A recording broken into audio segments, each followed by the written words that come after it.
And আসসালামু আলাইকুম everyone, welcome to my channel. আজকে আমি আপনাদের সাথে শেয়ার করব মাত্র একটি উপাদান দিয়ে কিভাবে খুব সহজে ঘরে ঘি তৈরি করা যায়। ঘি তৈরির জন্য আমি এখানে আইসক্রিম বাটির এক বাটি সর নিয়ে নিয়েছি। আপনারা যখন দুধ জাল করবেন এই দুধের সর তুলে রাখতে পারেন। এখন একটি বলে সরগুলো ঢেলে দেব। যেহেতু দুধের সর ডিপে সংরক্ষণ করা হয় সে কারণে ঘি তৈরির একদিন আগে সরগুলো বাইরে বের করে রাখতে হবে। আমি সরগুলো ভালোভাবে হ্যান্ড ব্লেন্ডার দিয়ে বিট করে নিচ্ছি। এর মধ্যে দিয়ে দেব বরফ ঠান্ডা পানি। পানিগুলো বারবার প্রয়োজন মতো অ্যাড করতে হবে। এই পর্যায়ে ননিগুলো উপরে ভেসে উঠলে হাত দিয়ে এভাবে চেপে চেপে ননিগুলো একটি বাটিতে তুলে নিচ্ছি। এভাবে আমরা সর থেকে বাটার তৈরি করতে পারি।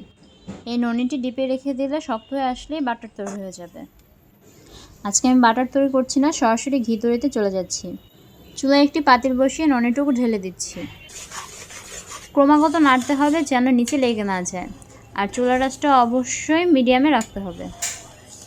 এভাবে নাড়তে নাড়তে একসময় দেখতে পারবেন ননি থেকে তেলগুলো আলাদা হয়ে যাচ্ছে।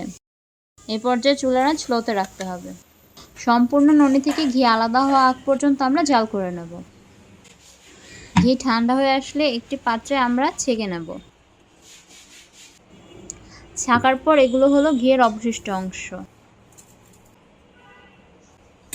আর এগুলো হলো আমরা যখন সর থেকে ননি তুলে নিয়েছি সেই পানি। এগুলো আমরা ফেলবো না।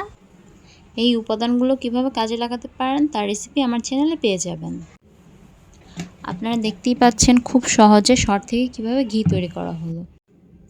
আপনারা নিজেরাও বাসায় ট্রাই করতে পারেন এই রেসিপিটি। এরকম আরও অনেক ভিডিও পেতে লাইক অ্যান্ড সাবস্ক্রাইব করে পাশে থাকবেন। ধন্যবাদ।